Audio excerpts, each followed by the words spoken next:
weren't here obviously last year, but last year this team at some points in the season found ways to lose games, and now you guys have, I think you started out 0-2 on the road, now you've won 3 in a row. What is it about this team that allows you to find ways to win late? Our players meeting that we had, and we just had to lock in and like bring the Kansas basketball program back. Past couple of years haven't been like the Kansas, and those 2 losses that it was pretty rough. Coach always preached to us that we got to like protect the home court and like steal someone's on the road, and that's what we try to do moving forward. So the players only meeting was beneficial? Yeah, right after the West Virginia game. When you look at you guys as a team over this six game Big 12 conference winning streak, just what stands out about what you guys have been able to accomplish? That we got a lot of fight in us. It's a lot of time. It's always gonna be a lot of time.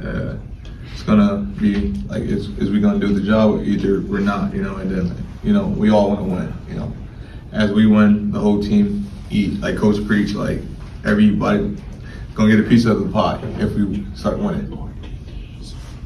Kind of a weird question. I saw an interview with Darren recently, and he talked about a Michael Myers mask. Do you guys know anything about that, or is he? Oh yeah. I mean, is that his like in Michael Myers' world? Obviously, it's a fictional world, but you don't escape that. Is that kind of the way Darren plays on the court? I mean, he's a killer, I guess. Yeah, most definitely. And like he's quiet. He don't say anything. He's just, I would say like away games. There's a song called Walk in your trap, take over your trap. It's like Darren walks in, don't say nothing, do his job and leave. So that's where that comes from. Melvin over here, you're locked into the game, but obviously when the crowd is always barking when you got the ball. How much do you appreciate the crowd, knowing that you got that dog mentality out there when they're barking when you got the ball? I love it, I appreciate it. Like I said before, we got the best fans in the country, and I didn't know until Coach Self said that on my visit. I didn't believe him. All coaches trying to sell a kid a dream to come to their school, but these fans is unbelievable. And with that dog mentality you have, just how much do you feel like maybe after that players meeting that some of that dog mentality permeated throughout the course of the team and led to your guys' success? Like I said before, I'm like the keys to the car, so that dog's gonna start with me, and then my teammates gonna always have my back. And, as I go, they go, and stuff like that. And when I'm not going, they try to pick me up where I can start to go. Melvin, big minutes for the starters lately, yourself included, 37, 37, 38. I'm sure you play 40 if they asked you to, but where are your legs, and where do you think this team is fatigue-wise? What are you guys doing to get extra rest if you can find any? I'm fine,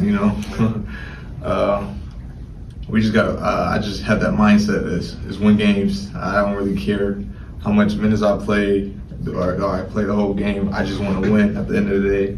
And I think all our players is joining in together. Marco went down against against AJ. He tripped over AJ, and usually he have minutes and like I get the break and stuff like that, but he couldn't, and then I just had to find a way. That game, I think everybody was tired that game. But, we just trying to win at the end of the day. You had the Saturday and then obviously a grind and then get right back to it Monday. You got the same thing this week. Yeah. Did that feel short to you, the turnaround like that? Yeah, most definitely. It felt short. As I was talking to my mom, I've been looking at my apps on my tickets. I'm telling her, like, the season's about to end soon. Like, these games is coming sooner than I think. Then we got the Big 12 tournament. Then, I just want the season to keep going. Flory's played better on both ends. Since that players-only meeting, have you seen a different approach out of him, or what's that been like from your perspective, his play? Yes, I've definitely seen a different approach out of him. Flory and DP is our offensive guys. We got to look at them. And, when Flory don't get the ball, I get mad because he deserves to get it because he played defense for us. So I see he switched. Like when we don't give him the ball, he still play defense.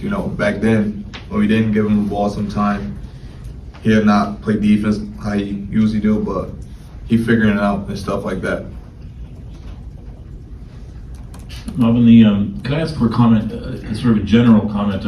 There's, talk in the air all over the place about, about NIL situation and how much it changed the game. From the players' perspectives, you're, just a shining example of the system working really well for somebody. Could you address that from players who maybe don't get the shots that they want right out of high school, and if you keep going at it, you might be able to work your way into the situation that you'd always hope for? Yeah, I came from a small city, Rochester, New York, took the JUCO route.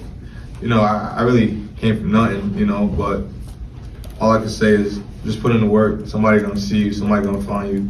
And I know the whole NIL, the portal, the NBA, G League stuff is messing up a lot of high school kids and stuff like that. But I would tell people, like, coming out of high school, don't even worry about that. Just keep killing, keep staying in the gym, and somebody's gonna look at you. Either it's D2, D1, or D3. There are a couple guys right now who are maybe on the fringes of getting minutes, in Jaden and Cole. They've been in a little bit. What are you seeing from those guys in practice right now? Oh, a lot, that grit, they pushes us, Cole and JD, they be at the starters, talking junk to us, beating us in some of those segments and stuff like that. But once they get in, it's like it's not gonna be a surprise to us because we see the work they put in practice. That pass you made to Darren in the corner, perfect lob pass over the defenders. Was that a set play? Yeah, Was it a great pass? Yeah, we practice that play all the time, but what I could say is I'll be mad at Darren when he pump fake, then shoot it. I don't know why he do that. I think Chandler all the foul, but yeah, I knew it was gonna go in because he does that in practice. Like, he does that all the time. Like that was like a free throw to him, and I have to dribble, then I pass it, but I didn't even dribble, so it was kind of a weird pass. And they said that like he was like falling out of bounds a little bit, so I'm just glad he made the shot. The fans love you so much. A lot have been asking if you could come back another year. Have you looked into that? I haven't looked into that, but I've been hearing things, seeing things, and stuff like that. And I mean, I would love to come back if I had another year. It's Kansas, why not? They'll sell. So yeah. Melvin, Thanks, Melvin. Appreciate you. Melvin, what do you consider the identity of this team, and do you think there's anything you guys need to keep doing to kind of get to a point where you feel like this is the established identity? Whatever. I'd say like we got to just keep putting our foot on people's necks and not letting up. First half, second half. If we have a good first half, we can't come out second half sluggish. And that's stuff that we need to work on. And I feel like as time goes, practice and we're like team bonding and stuff like that, I feel like we're gonna reach our ceiling real soon. Thanks, Melvin.